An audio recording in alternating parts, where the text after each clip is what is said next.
was 22 years old. I was attending a Halloween party at my former best friend Nick's house. Nick died of a heroin overdose in 2013. Before his death, he would throw big Halloween parties every year at his house. His parents routinely flew to New York every year to attend their own friend's party. He was always a big Halloween freak. The whole house was filled with truly horrifying props. We all knew Nick spent way too much money on them. He even put up giant walls of cardboard and covered them with wallpapers to create a haunted maze of sorts. I want to keep this story PG-13 rated. He'll skip the weed, beer, LSD, and sex. He'll get right to the part where things got bad. He'll admit we weren't in our right minds. None of us were. Anyone who came to Nick's parties knew what went down. Me, Nick, and a few other guys, Vinny G, Joey, and Q, were upstairs in Nick's room smoking a bong when we heard two steady, loud bangs come from downstairs. Nick clumsily but panicking rushed to open the door and see what was going on. There were sounds of screaming of both guys and girls. I remember quite clearly, it sounded as if there were a crowd of people screaming for their lives down there. We all called Nick to come back in and shut the door. Even under the influence of drugs, we all knew what was going on. Nick ran back inside and shut the door quickly, but also quietly, locking it behind him. He turned to us and had on the facial expression of someone who had just witnessed murder. "What? Did you see? What's going on?" We all shouted at him. He told us to hide before anything else. We all knew why. From that point on, we didn't ask questions. Nick hit the lights and hid in the closet with Joey. I hid under the bed with Q. Vinny G hid in the storage box. We could hear the blasting music from downstairs turn off. A grown man then screamed at everyone to shut up. One unfortunate girl let out a scream of shock and fear. After another bang, silence. The man started shouting at everyone.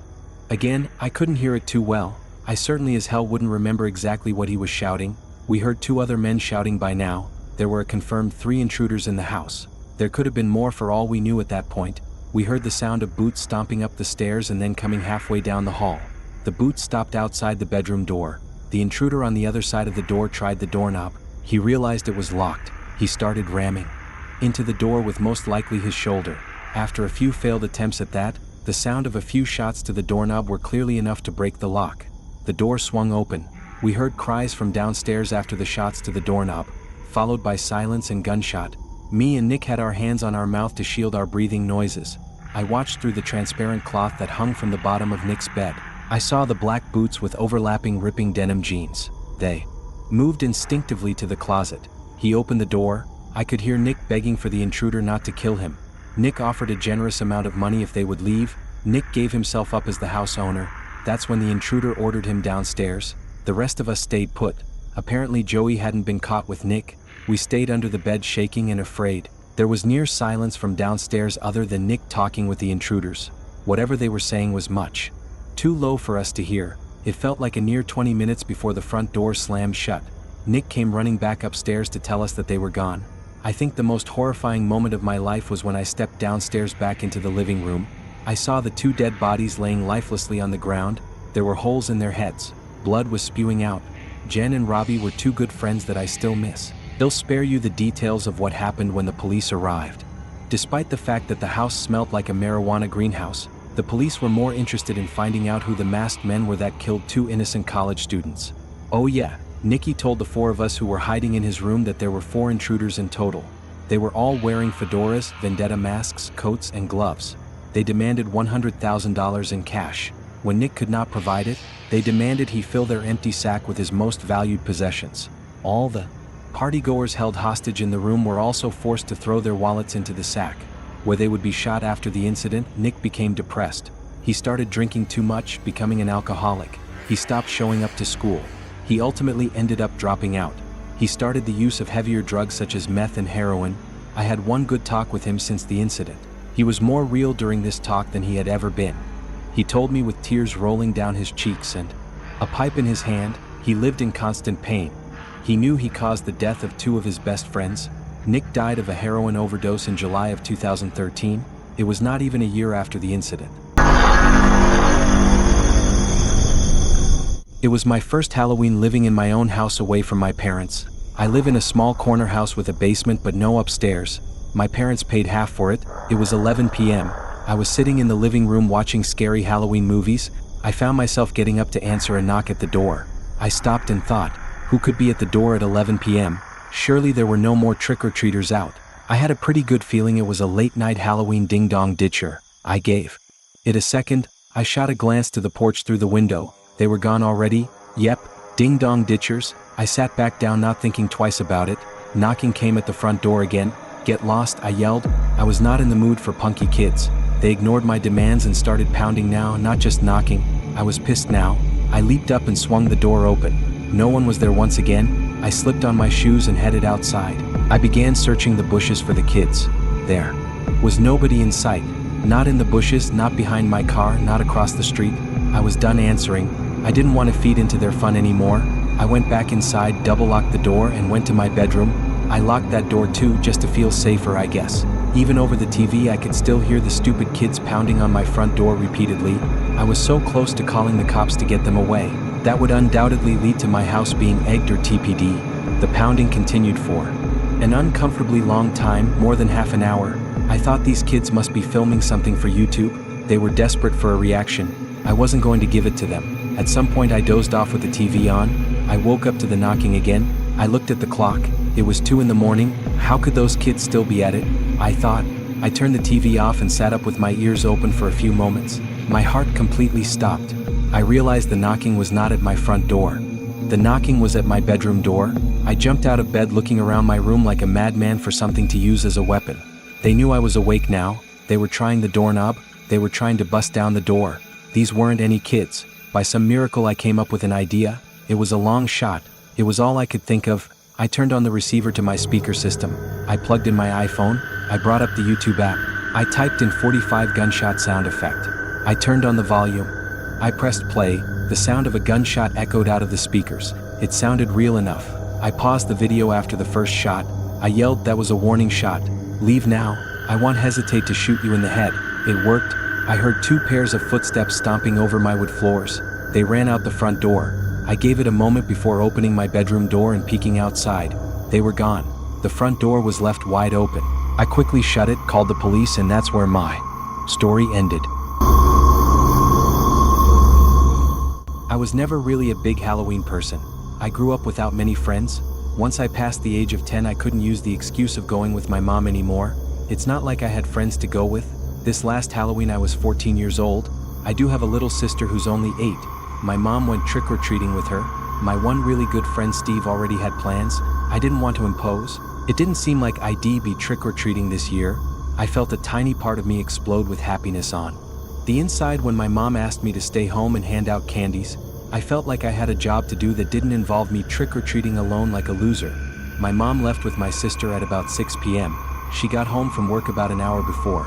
She told me to expect her back around 9 p.m. I was relaxing on the couch in the living room watching the scary movie marathon on AMC. I occasionally answered the door to give candy to the kiddies. The kitchen phone began to ring. I remember the ringer was set so loud it actually made me jump. I picked up the phone.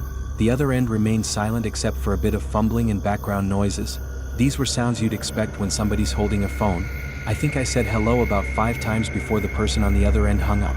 I just knew it was somebody pulling a Halloween prank call on me. What else could I do but ignore it? That worked well enough for the next few minutes of watching TV. I then answered the phone until the phone rang again. The same unknown number was coming up on the caller ID. I wanted to see where this was going. I picked it up once more. This time I could hear a very faint breathing on the other end. "All right, Steve, I know it's you," I said into the phone. They hung up. By this point I didn't want to say I was scared. I was for sure a bit uneasy. It was a long time before that phone rang again. It was getting later, darker. The doorbell seemed to be ringing less and less. I was watching the original Friday the 13th when it happened again. The sound of that phone ringing had become sickening. I knew who it would be, or rather I didn't. For some reason I gave in again and picked up. Once again silence, other than the faint breathing and fumbling of the phone. It was like this for almost half a minute before they finally spoke in an exaggerated deep voice. "He'll be paying you a visit tonight." I had enough of this joke. I told them to buzz off and hung up the phone. I promised myself not to pick it up again. I'd say about half an hour later, out of the blue, all the power in the house was cut. The lights went out. The TV turned off. Complete darkness. I stood up, now frozen in fear. Loud and angry thumping came from the front door. I completely lost it. I began screaming like a girl. There was something coming from outside. Laughter. I recognized that laughter. I opened the door. There he was, Stephen. I shoved him nearly down the steps out of anger. "So that was you who made those dumb phone calls?" I asked. He nodded while laughing. I didn't sound like you on the phone. Let me hear you do that voice again, I said. He seemed confused. I didn't say anything, you idiot. I just called and did that heavy breathing. I thought he was lying at first, then my heart dropped. I had him follow me to the fuse box outside. Just as I feared, it had been opened. All the wires had been snipped. I think we ran faster than any Olympic champions back into the house. I called my mom. She told us to stay inside and wait for the police. She then called them. The call was traced to a payphone outside of a nearby bar. I still wonder, was this just a dumb Halloween prank gone too far? Or was it a potential break-in and God knows what else waiting to happen? I don't think I ever want to find out. When I was younger, my friends and I went trick-or-treating every year. This one particular year, as we were trick-or-treating, we passed a man who stood still with a mask on, holding a lantern. As we walked past him, he turned his whole body around and followed us with his eyes. We were creeped out. There were plenty of people around. We made our way to the next house. My friends and I saw him over and over again. We made our way from house to house. He seemed to be following us. In typical horror story form, we walked so slow we couldn't figure out how he kept up with us. At one house, when we hadn't seen him for a while, we got our candy. As we turned around to walk back to the street, the masked man stood in the road waiting for us. Immediately we knocked back on the door. We told the owners of the house about it. The masked man continued walking down the street. We didn't see him again that night. Later on, an adult friend of the family told us he saw a masked man hiding behind a tree waving little kids over. He only backed off when he threatened to call the police. I was trick-or-treating with my friend Casey. We were both 11 years old at the time. We were walking across a small wooden bridge over a small river that many call Jack Winkle River. A black Jeep pulled up on the other side of the bridge. It was basically blocking our way. We turned around and hurried away. We were the types of kids to obey the stranger danger rules. We could hear the windows of the Jeep rolling down. A man with a raspy smoker's voice called for us to come back. He was yelling for help. He was asking us for directions. I yelled, sorry, and we continued to hurry away. The Jeep couldn't fit over that small bridge. It pulled away and drove down the road on the other side. We thought we had made our escape from the creepy driver. Here came an SUV barreling around the corner and down the street. It slammed on the brakes in front of us. Once again, the driver rolled down the windows. Now they were right next to us. We could see there were 2 passengers in the car as well. An old guy with gray curly hair and a mustache was in the back seat. He also had a raspy smoker's voice. He told us to get in the car. They have free bags of candy. The Jeep banged a 3-point turn. It tailed us wherever we went. At one point the Jeep finally accelerated past us. It came to a stop. The back and front passenger side doors opened. The 2 creepy men stepped out lunging at us. We dropped our bags of candy. We ran straight for my house. It was in sight now. We rang the doorbell desperately at least 20 times. The old men that were chasing us couldn't run fast. When they saw us running to my house, they turned back. My mom opened the door. We screamed and pointed at the Jeep that was backing away in the other direction. She shoved us inside. She locked the door. She called the police like any mom would. She reported the black Jeep with 3 men inside. They were older looking with raspy voices. She gave any other descriptions we gave her. My mom was freaking out all night. She worried about the fact that they knew where we lived now. My dad tried to calm her. She couldn't calm down. Ultimately, the police agreed to send an unmarked police car to stay out front. It would keep guard for 3 hours. That made my mom feel a little better. What made us all feel better was when my dad woke us up to see the flashing red and blue lights outside of the unmarked police car. They had pulled over an SUV. A black Jeep and 3 men were in cuffs. They were the 3 old creeps that tried to kidnap me and Casey. My dad went outside to talk to the officer. He most likely confirmed that those were the men. Me and Casey went to the doorway. We screamed at the men for their attention. They looked. We both gave them the finger. My mom then pulled us back in. She shut the door. She sent us to bed. It went from the worst night of both of our lives to ultimately the best night of our lives. This story took place on Halloween night.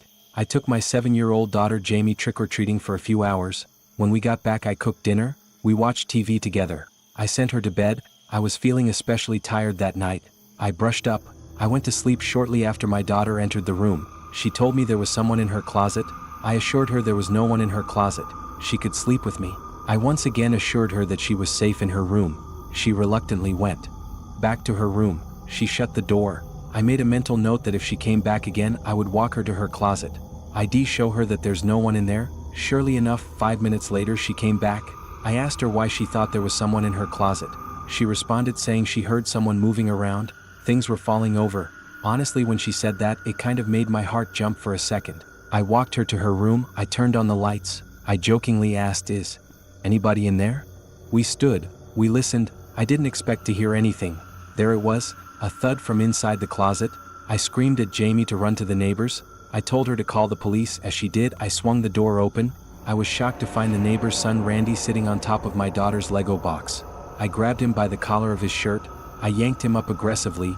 I walked him angrily back to his parents' house next door. I found Jamie ringing the doorbell. When they answered, I shoved him inside right into his father. I explained everything. I told him I wouldn't press charges. If I ever caught him near my daughter again, they would all be sorry. Randy's dad, Mark, slapped him across the face. He asked me to come inside to allow Randy to explain himself. Me and Jamie both went inside. Apparently, while I was taking Jamie trick-or-treating, he had snuck into our house through an open window. He hid in her closet with his friend Daryl. I asked him if this Daryl kid was still in my house. He said yes. I told Jamie to wait with Mark. I ran back into my house. Right as I entered, there he was. This Daryl kid was uglier and shadier looking than Randy. He had my daughter's underwear in his hand. What I did next was completely out of fatherly protective anger. I grabbed the little by the throat. I threw him to the floor. I slapped him 4 times in the face. I hesitantly allowed him to get up and leave. The only reason I didn't call the police was because of my close friendship with Mark. I made my point very strongly. If they ever so even waved to my daughter again, they would be in the news the next day. We went back to sleep. I let Jamie sleep with me after that incident. She was horrified. The next morning I found a small drill hole in her closet door. The sick little bastards were spying on my daughter while she slept. They were playing with her underwear at the same time. Maybe you don't understand the horror of the story unless you're a parent. There are many days where I think I made a mistake not calling the police. I still can. Nothing has happened since. I figure I shouldn't create more trouble now. Jim's 13 now. That creep Randy has since gone away to college. We had just moved into our large new house in Mississauga, Ontario. It was in an area called Winston Churchill. It was Halloween night. My parents, my 4 other sisters, my brother, and I were unpacking our stuff in our new bedrooms. We had just finished. We were talking to each other about leaving our old schools and friends behind. My mother called us to do chores. I was really tired. It was 11:30 at night. Way past the trick-or-treating buzz. We had to do chores now. It seemed to take forever. When I was done, I decided to go to my bedroom and get some sleep. I heard what sounded like footsteps in the upstairs hallway. Thinking it was my brother or sister, I got up to shout at them for bothering me while I was sleeping. There was no one there as far as I could tell. I rushed down to the basement. My parents, sister, and brother were considerately working. I asked them all if they had been upstairs. They replied no. I was getting pretty freaked out. I had to believe it was just my imagination. I shrugged it off as if it had never happened. I went back to my bed. It was now freezing cold. I had to put on a sweater. It was just too cold. I woke up in the middle of the night around 12:30 a.m. Everyone had gone to sleep. I heard this loud banging sound. It seemed to be coming from my parents' bedroom. I thought it might be my brother or sister waiting to get a drink of water. I was too scared to go alone. I was wrong. The banging continued. It was getting louder by the minute. I couldn't get to sleep. I decided to check it out. I walked into the hallway. Believe me, there was no one there. As I walked in, the banging seemed to stop. I stared at the door only for a quick moment before deciding to go back to bed. After a couple of minutes, the banging started again. I was totally chilled to my very last bone. I tried to sleep again. I couldn't. Very typical of me. The door to my bedroom creaked open. It was as if someone were pushing it lightly. It was too dark to see who or what could have done it. Hey, what the hell are you doing? Who is it? Let me go back to sleep. Very light footsteps began to move closer to my bed. I thought it was one of my sisters until I turned onto my side after the footsteps stopped. I saw a figure standing next to my bed. The figure was at least 7 feet tall. I choked the urge to scream. Nothing came out. I lay there in unimaginable horror. The figure finally said boo. That was when I screamed at the top of my lungs. I covered my eyes. My parents thrust open the door to my room. They flicked on the light. There was no figure there by my bed. I cried out everything to them. The thumping, the figures. My siblings came into the doorway. They watched me freak out. I asked my parents if they heard the knocking on their door. Surely they must have. It was their door after all. They said there was no knocking. Not that they knew of. They all looked at me like I was crazy. I know I'm not. You can't just imagine something like that. Something so real. He'll never forget this night. I know I want. It was a few years ago. It was Halloween night. We were all 20 years old. We were at that age where going to haunted house attractions is one of the best things to do on Halloween. The attraction was called Scarehouse Journey to the Basement or something. It was only open for 4 straight years in our town. It was never heard of again. This was its 4th and final year of operation. It was a very high quality and surprisingly scary haunted house. It was one of the best ones I've been to. This was not a tour guided attraction. It was a group exploration attraction. It was basically a maze. The only way out was to make your way to the basement. Find one of the keys, find the exit, use the key you found to unlock the door. It was a very unique haunted house, that's for sure. Unfortunately, it wasn't a good night for us. You're about to learn why. We started out in the living room of the house. To give as much detail as I can about the room, there was a giant open coffin sitting right smack in the middle of the room. There were very convincing spider webs covering just about every inch of every corner of the room. All the furniture was antique and dusty looking. Of course, blood was stained on the creaky wood floor. We could tell right away this haunted house was going to be great. The next room was the dining room. That was where things got creepy. The rooms following the dining room were all very dimly lit by artificial lanterns hooked onto the walls. On several occasions, actors jumped out at us in horrifically convincing costumes, as expected. They still got me every time. We actually spent a lot of time going in circles trying to find the basement. This wasn't a real wide open house. It was designed to be like a maze with many rooms and fake doors. It took a long time for us to finally find the basement door. I have to admit I was nervous to go down there. It was completely pitch black down there. We started to think that it might have been an employees only area, where they kept props. It was just too dark down there to see. It was stated many times that no cell phones were allowed while in the attraction. We couldn't use cell phone screens as lights. If we wanted to get out of there, we had no choice but to go down there. Each step created a creak more painful to the ears than fingernails scratching on a chalkboard. We were all laughing, telling each other how freaked out we were. I had my hands out in front of me as if I was searching for anything in the complete darkness. I banged into somebody and apologized. Who was that? I asked, expecting it to be one of my friends. There was no answer. Whoever I just bumped into placed their hand on my shoulder. I took off running and screaming while at the same time laughing. There was something so disturbing about being in that huge pitch-black basement, knowing someone was in there with us. One of my friends thankfully found a key on a desk in the corner of the room. We all ran back upstairs, back to the light. We found the exit door. The actual experience and process of getting through that maze of a haunted house was much longer than my story makes it out to be. That's not where the things got horrifying. Right outside the exit door was a small bin with a sign that said, "Drop keys here, please." That's how the staff would collect the keys and bring them back down to the basement halfway off the premises of the haunted house. The exit door opened. A really tall person dressed in a black robe and bloody pig mask stepped out. They started following in our direction. He or a she, though it was most likely a he, so I'll refer to them as a he, appeared to be one of the staff members for the attraction.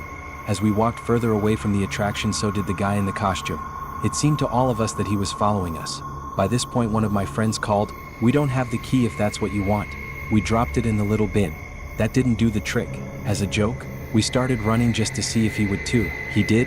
We stopped. So did he. We stood still.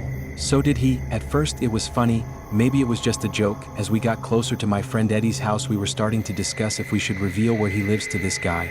He had been following us for at least 5 blocks now. If it was a joke, it had gone far enough. Eddie's parents were both home. We felt safe to go inside. Apparently Eddie's front door was broken. Whatever that meant, we had to go run back. We jokingly waved at the douchebag still following us. We walked to Eddie's backyard. We shut the gate behind us. We wiped our feet on his welcome mat on the back door. We heard the gate open. The man emerged from behind the side of the house. He began walking towards us once again, this time much faster. Eddie opened the back door. He called to his dad, telling him to get his gun. This seemed to grab the masked man's attention. He slowed down. He turned his head to face Eddie. Eddie's dad emerged angry as hell. He aimed his pistol at the masked coward. He raised his hands up. He cried out for him not to shoot, that he's only 27. Eddie's dad told him to get lost. He told him never to come back. The next time he wouldn't think twice about pulling the trigger. Personally, I wish Eddie's dad had made the guy get on his knees. He should have been forced to take off the mask. Then the police should have been called. That guy got off too easily. For all we know, he could have been armed as well. We contacted the haunted house attraction. They informed us that they had no such employee dressed in a pig mask.